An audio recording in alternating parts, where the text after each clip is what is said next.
The deafening crash of water against hardwood flooring was the last thing Ryan Quinn needed after working a 14-hour shift. His calloused hands trembled slightly as he gathered his emergency plumbing tools, the weight of single fatherhood and mounting bills pressing down on his broad shoulders. His 7-year-old daughter, Lily, peered curiously from the doorway of their modest apartment, her pink unicorn pajamas a stark contrast to the worry etched across her young face. "Is it another emergency call, Daddy?" she asked, clutching her worn teddy bear. Ryan knelt down, his tired eyes softening as he looked at his daughter. "Yes, Princess. Someone's pipe burst in the Westwood Estates. Mrs. Martinez will be here in 5 minutes to watch you." "But you promised to read me a story tonight," Lily said, her lower lip trembling slightly. The weight of his promise hung heavy in the air.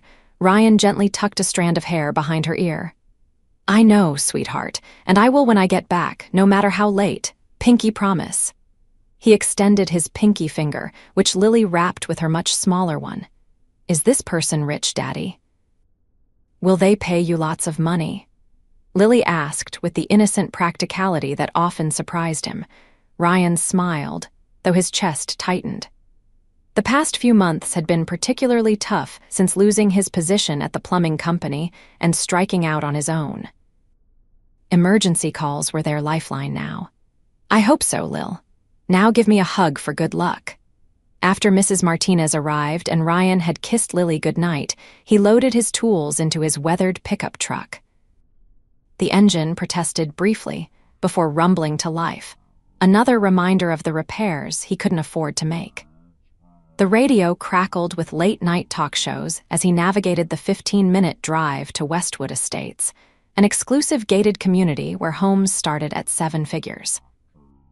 The security guard waved him through after checking his ID and calling ahead. Ryan followed the GPS to the address, pulling up to a modern glass and steel mansion perched dramatically on a hillside, lights blazing from what appeared to be every room. Even in his exhaustion, he couldn't help but admire the architectural masterpiece. He grabbed his toolbox and approached the massive front door, ringing the bell. A moment later, the door swung open to reveal a woman in her early 30s, her dark hair piled messily on top of her head, designer clothes soaked through, and a look of absolute panic on her striking face. "Oh, thank God you're here. I'm Rebecca Frost." "Everything's flooding, and I've tried turning off valves, but nothing's working and," she paused, noticing his exhausted appearance. "I'm so sorry for the late hour." Ryan stepped inside, immediately assessing the situation. "No need to apologize. That's what emergency plumbers are for." "I'm Ryan Quinn. Where's the main source of the leak?" "The master bathroom upstairs," Rebecca said, leading him through the massive foyer. "I've put down every towel I own, but it's still a disaster." As they climbed the grand staircase, Ryan couldn't help but notice the minimal personal touches in the enormous home. Despite its impressive size and clearly expensive furnishings, it lacked the lived-in feeling of a home. No family photos adorned the walls, no evidence of hobbies or interests. The master bathroom was indeed a disaster zone. Water cascaded from underneath, a designer vanity, forming a small river that had already soaked through to the rooms below. Ryan immediately set to work, rolling up his sleeves and kneeling to access the cabinet beneath the sink. "Do you know where your main water shutoff is?" he asked, his voice muffled as he examined the pipes. I should know that, shouldn't I?" Rebecca hovered anxiously behind him. "I've only owned this place for 6 months. The realtor probably told me, but—" "It's usually in the basement or utility room," Ryan explained patiently. "Let's find it first before we do anything else." After locating the shut-off valve in the utility room and stopping the immediate catastrophe, they returned to the bathroom where Ryan could properly assess the damage. "It looks like the connection to your faucet failed," he explained, pointing to the corroded fitting. "Whoever installed this cut corners used cheap materials in a high-pressure area. I'm surprised it lasted this long." Rebecca crossed her arms, looking both annoyed and impressed. "Of course they did. Everything in this place looks perfect on the surface, but falls apart when you look closer. There was something in her tone that suggested she wasn't just talking about the house. I can replace this properly, but I'll need to get a few supplies from my truck, Ryan said, wiping his hands on a rag. Whatever it costs, just fix it right, Rebecca replied. I have a major investor meeting here tomorrow afternoon that I absolutely cannot reschedule. As Ryan headed back to his truck, he couldn't help but wonder about the woman whose house he was fixing. Rebecca Frost. The name sounded vaguely familiar, but he couldn't place it. What he did know was that she seemed stressed beyond just a plumbing emergency. When he returned with the necessary parts, he found Rebecca had changed into dry clothes, though these looked equally expensive, and was frantically mopping up water while talking on her phone. No, Marcus, I don't care what the Tokyo office says. The presentation needs those projections recalculated by morning. She paused, noticing Ryan. I have to go, just get it done. She ended the call with a sigh. Sorry about that. No need to apologize, Ryan said, setting up his work area. Sounds like you have a lot on your plate. You could say that, she gestured around vaguely. Running a tech company while trying to maintain this ridiculous house I never should have bought, not my finest decision-making moment. As Ryan worked, carefully replacing the damaged sections and installing new, higher-quality fixtures, Rebecca settled on a dry portion of the bathroom floor, watching him with interest. You're very good at what you do, she observed after several minutes of silence. Ryan smiled slightly without looking up from his work. Thanks. Been doing it since I was 16, working summers with my dad. Family business?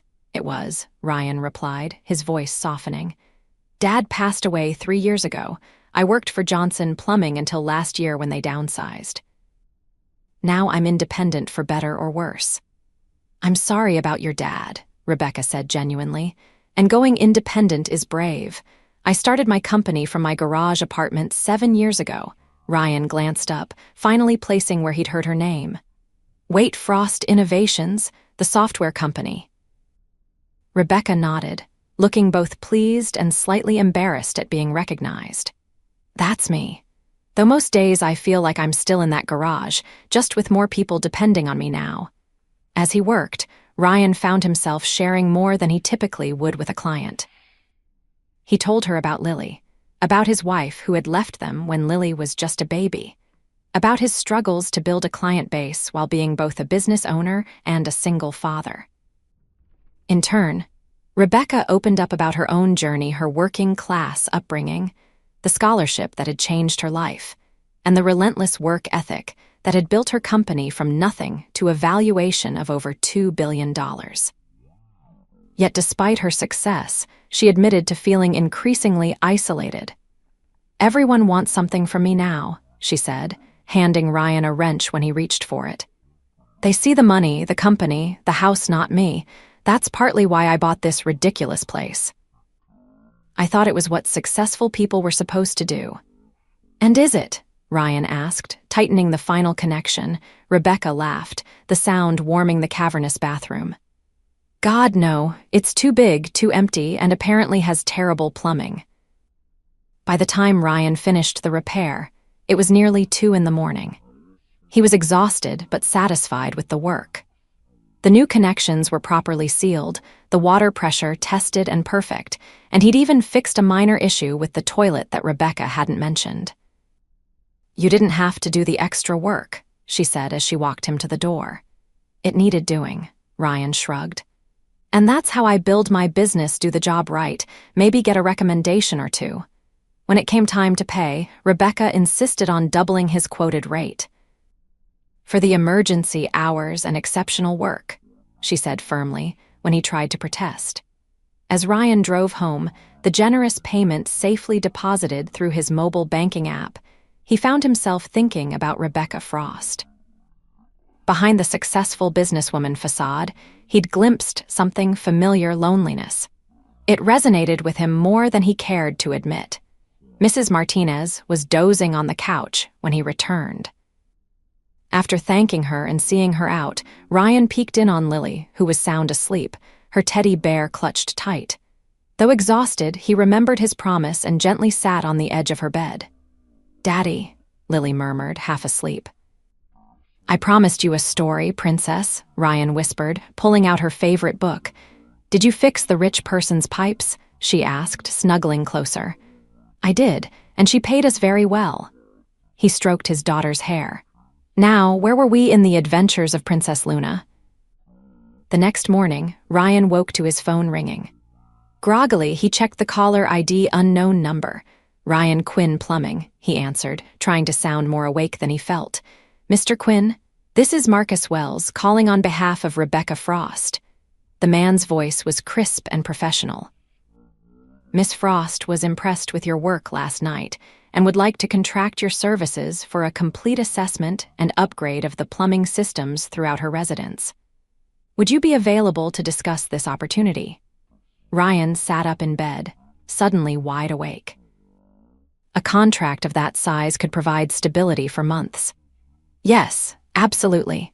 When would Miss Frost like to meet?" "She's hosting an important investor meeting this afternoon, but suggested tomorrow morning at 9 if that works for you." After confirming the details, Ryan hung up, excitement bubbling in his chest.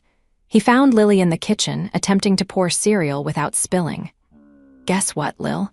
Remember the lady with the broken pipe from last night? She wants me to fix her whole house." Lily's eyes widened.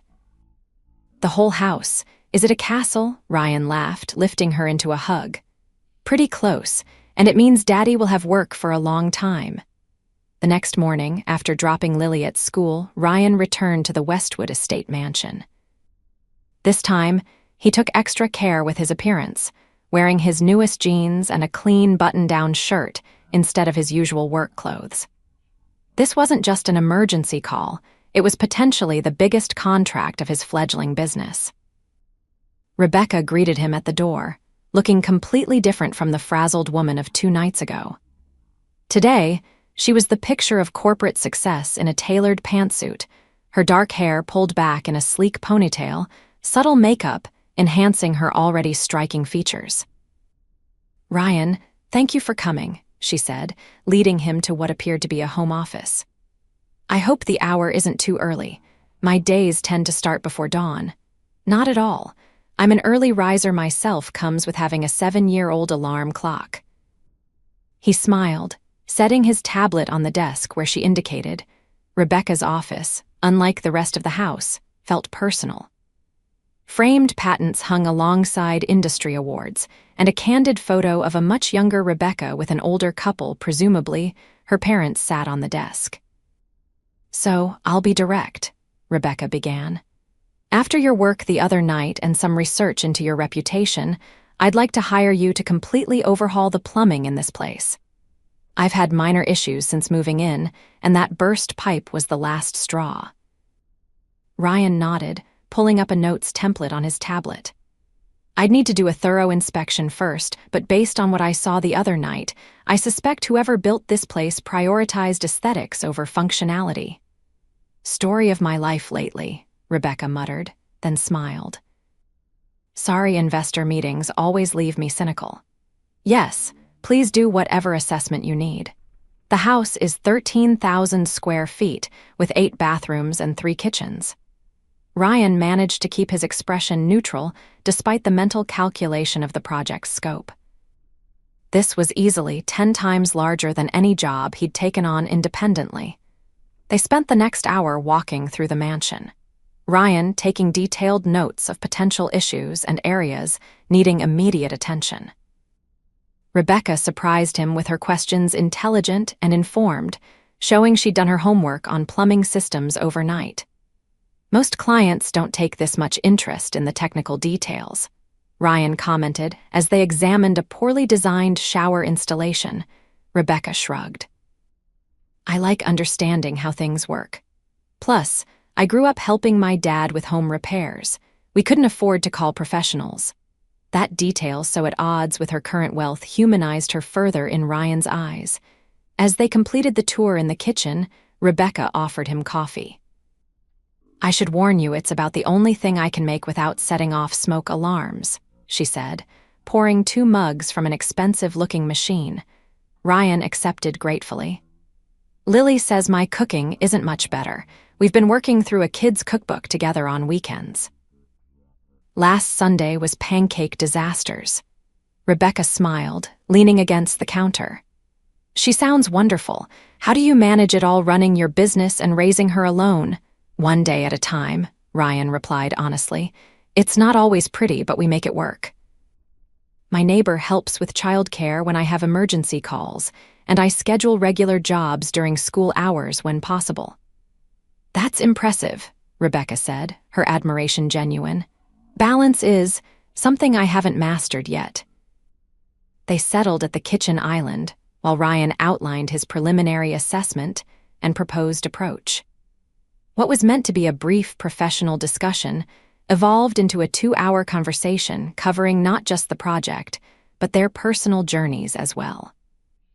Ryan learned that Rebecca had built her company from a single innovative algorithm she'd developed during college.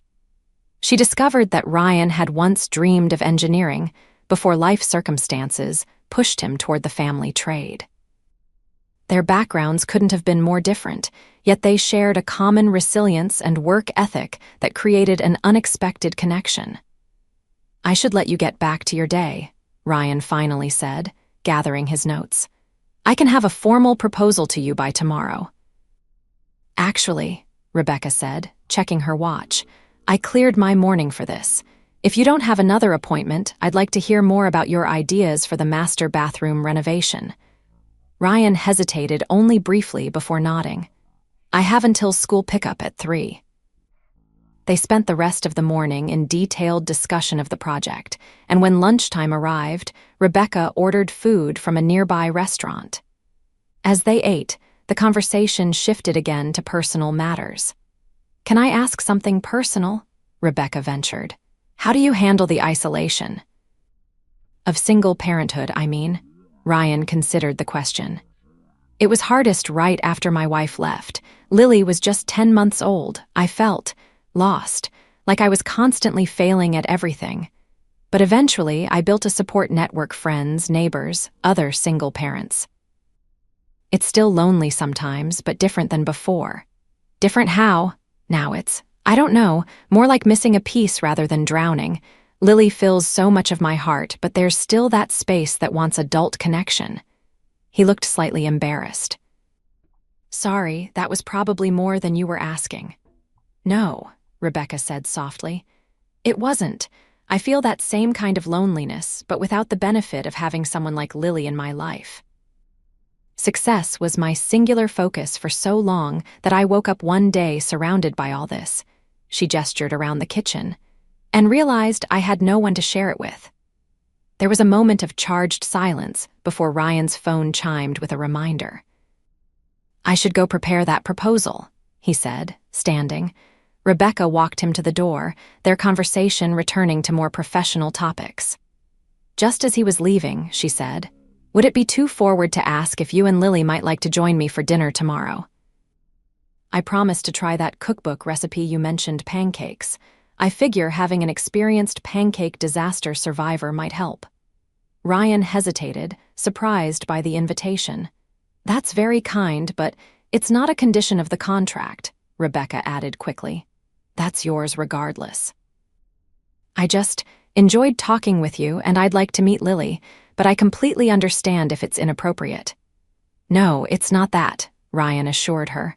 I'm just not used to clients becoming friends. Rebecca smiled, looking oddly vulnerable for someone so accomplished. I'm not used to making friends at all these days. Then we'd love to come, Ryan found himself saying. Lily will be thrilled to see a real mansion. The next evening, Ryan found himself standing once again at Rebecca's front door, this time with an excited Lily bouncing beside him. Is this really where the billionaire lady lives, Daddy? She whispered loudly. She is very successful, Ryan corrected gently, but remember what we talked about, be polite and don't ask about money. When Rebecca opened the door, she had flour on her cheek and was wearing jeans and a casual sweater instead of her business attire. She looked younger, more approachable, and Ryan felt an unexpected flutter in his chest. "Welcome." She greeted them warmly, kneeling to Lily's level. "You must be Lily. I'm Rebecca. Your dad has told me so many wonderful things about you." Lily, suddenly shy, pressed against Ryan's side. "Your house is very big," she said finally. Rebecca laughed. "Too big, if you ask me. Would you like a tour before dinner?" "I've made a special stop in the meteor room where I set up some games I thought you might enjoy." Lily's eyes widened, and she looked up at Ryan for permission. At his nod, she took Rebecca's outstretched hand, her shyness evaporating. The evening unfolded with surprising ease. The pancake dinner was indeed a disaster at first with batter, somehow ending up on the ceiling, but ended in success when Ryan stepped in to help. Lily was enchanted by Rebecca, especially when she revealed a background in competitive video gaming during college. "Most grown-ups don't play games," Lily declared as Rebecca demonstrated a racing game. "Well, I'm probably not like most grown-ups, you know," Rebecca replied. "Sometimes I forget I'm a grown-up at all." Later, after Lily had fallen asleep on one of the enormous sofas, Ryan and Rebecca sat in comfortable silence, sipping wine. "She's amazing," Rebecca said softly, looking at Lily. "You're doing an incredible job with her." "Thanks," Ryan replied. "She makes it easy to try my best." "Kids have a way of making you want to be better." "I never really thought about having children," Rebecca admitted. "Work was always everything but seeing you with her." She trailed off, looking thoughtful. Over the next few weeks, as Ryan began work on Rebecca's plumbing overhaul, a routine developed. He would arrive early, often finding Rebecca already at work in her home office. They would review the day's plans over coffee, their conversations gradually extending beyond the scope of the project. Sometimes, when Ryan worked late, Rebecca would order dinner for them both. Occasionally, Lily would join them after school, doing homework at Rebecca's kitchen island while the adults worked nearby. The massive, impersonal mansion slowly began to feel warmer. One evening, as Ryan was finishing up in the guest bathroom, Rebecca appeared in the doorway. "Can I ask your professional opinion on something non-plumbing related?" she asked. Ryan put down his wrench. "Sure, but I should warn you my expertise is pretty limited outside of pipes and water pressure." "It's about the house," Rebecca said, leading him to the living room where blueprints were spread across a coffee table. "I've been thinking about making some changes, making it feel more like a home and less like a showcase. You seem to have good instincts about that sort of thing." Ryan studied the plans, surprised by the trust she was placing in him. "These are ambitious changes." "Why not just move somewhere that already feels more like what you want?" Rebecca sat beside him on the couch, closer than was strictly necessary. "Because recently, this place has started to feel different, like it could be a home with the right adjustments." Their eyes met, and Ryan felt that now familiar flutter intensify. There was something unspoken passing between them, something that had been building gradually over shared meals and conversations. The moment was interrupted by Ryan's phone ringing Lily's school. His daughter had fallen during recess and might have sprained her wrist. He was on his feet immediately, gathering his tools. "Go," Rebecca said firmly. "Family comes first. I'll lock up." Ryan rushed to the school, finding Lily tearful but brave in the nurse's office. The trip to urgent care confirmed a mild sprain rather than a break, and by evening, Lily was resting comfortably at home with her arm wrapped and a steady supply of ice cream to ease the trauma. As he tucked her in, his phone chimed with a text from Rebecca. "How's our girl doing? Need anything?" Our girl. The phrase caught him off guard, as did the rush of warmth it produced. He texted back a quick update and thanks. The next day, Rebecca appeared at their apartment door with a gift bag for Lily and dinner for all of them. "I hope this isn't overstepping," she said uncertainly when Ryan opened the door. Lily's delighted squeal upon seeing her visitor answered that question. The gift turned out to be a plush unicorn with a matching injured wrap on its leg and a collection of books about brave adventurers. "So you don't get bored while you heal," Rebecca explained, sitting cross-legged on the living room floor with Lily. Ryan watched them together, something shifting in his perception of this woman who had entered their lives so unexpectedly. She fit here, in their modest apartment, more naturally than she had in her massive mansion. After Lily went to bed, Ryan and Rebecca sat on his small balcony, the night air cool around them. "Thank you for today," Ryan said. "You didn't have to do all this." "I wanted to," Rebecca replied simply. "I've come to care about you both quite a lot." She hesitated, then added, "Maybe more than I should as a client."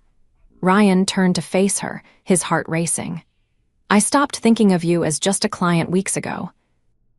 The kiss that followed felt inevitable, gentle at first, then deepening with a hunger that surprised them both. When they finally broke apart, Rebecca's eyes were bright with emotion. "I should go," she whispered, though she made no move to leave. "Or you could stay," Ryan suggested. "Just to talk." "I'm not ready for this evening to end." They talked until dawn, sharing fears and dreams, losses and hopes. Rebecca spoke of the emptiness of success without connection, while Ryan admitted his fear of failing Lily, of not being enough. In the growing light of morning, they found themselves planning a future neither had anticipated. Over the following months, Rebecca became a fixture in their lives. She scaled back her work hours to make time for them, while Ryan's business flourished with her encouragement and connections. Lily blossomed with the additional love and attention, accepting Rebecca with the straightforward affection of childhood. On the anniversary of their first meeting the night of the burst pipe, Ryan brought Lily and Rebecca to the nearly completed renovation of her mansion, now transformed into a home that reflected all three of their personalities. "I have something to show you," he said, leading Rebecca to the master bathroom where it had all begun. The space was unrecognizable now, warm and inviting rather than coldly luxurious. "It's beautiful," Rebecca said, admiring the craftsmanship. "There's one more upgrade I wanted to show you," Ryan said, suddenly nervous. He pointed to the sink where a small box sat beside the new faucet. Rebecca's breath caught as she opened it to find a simple but elegant diamond ring. When she turned, Ryan was on one knee, with Lily standing beside him holding a hand-drawn sign that read, "Will you be my bonus mom?" "A year ago, I came here to fix a leaking pipe," Ryan said, his voice thick with emotion. "I had no idea I was walking into the rest of my life." "You've brought so much joy to Lily and me. We love you, Rebecca. Will you marry me?" Tears streamed down Rebecca's face as she nodded. "Yes," she whispered, dropping to her knees to embrace them both. "Yes to being your wife, yes to being Lily's bonus mom, yes to all of it." Later that evening, as they sat together on the patio overlooking the city lights, Rebecca leaned against Ryan's shoulder. "You know, I hired you to fix my plumbing, but you ended up fixing something much more important." "What's that?" Ryan asked, kissing her temple. Rebecca placed his hand over her heart. "This. It was overflowing all along, just waiting for the right person to notice." 6 months later, they were married in the backyard of the home they now shared.